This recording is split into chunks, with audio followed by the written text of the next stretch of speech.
সচিবালয়ের নিজ দপ্তরের সাংবাদিকদের সঙ্গে কথা বলছেন স্বরাষ্ট্রমন্ত্রী আসাদুজ্জামান খান কামাল। সরাসরি চলে যাচ্ছে সেখানে। জায়গায় ভিতরে প্রবেশ করছেন না। আমাদের কথা হলো ছাত্রদের মধ্যে মতবিরোধ থাকতেই পারে, সবসময় ছিল, এটা হতেই পারে। এখন কোন দল পক্ষে কোন দল বিপক্ষে সেইগুলি আমাদের জানার বিষয় না। আমাদের কথার বিষয়টা হলো সেইটাই, আমরা তারা যেন নিয়মতান্ত্রিক ভাবে কাউকে কষ্ট না দিয়ে যেন তারা তাদের কথাগুলি বলে, যাতে এদেশের জনগণও বুঝতে পারবে এবং সবাই সেটা উপলব্ধি করতে পারবে। আর যেগুলির কথা বলছেন মারামারি, এইটা ছাত্রদের মধ্যে সবসময় একমত হতে পারে না, মতবিরোধ থাকে। মতবিরোধ হলেই বাকবিতণ্ডা হয়। সেই রকমই কিছু জায়গায় হচ্ছে।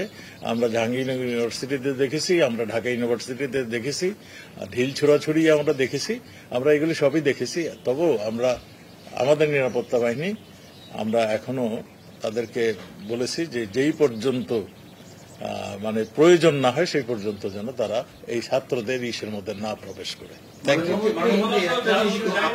আপনি কি মনে করেন যে এখন যে অবস্থাটি হয়েছে, যে রেল লাইন বন্ধ, রেল লাইন অবরোধ, এয়ারপোর্টের সামনে অবরোধ, সারা দেশের বিভিন্ন জায়গায় অবরোধ, এই অবস্থা আপনি কি মনে করেন যে সারা দেশের আইন শৃঙ্খলা ভেঙে পড়েছে কিনা, এইটা আপনি মনে করেন কি? এবং এর প্রেক্ষিতে করণীয় কি?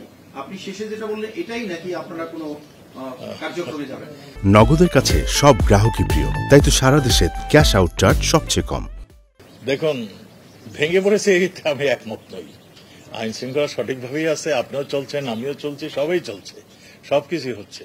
জায়গায় যারা এরা বিক্ষিপ্তভাবে কিছু করার জন্য এরা ভুল করছে, আমি সবসময় বলি এরা ভুল করছে, এরা ভুল ভ্রান্তি যারা করছে।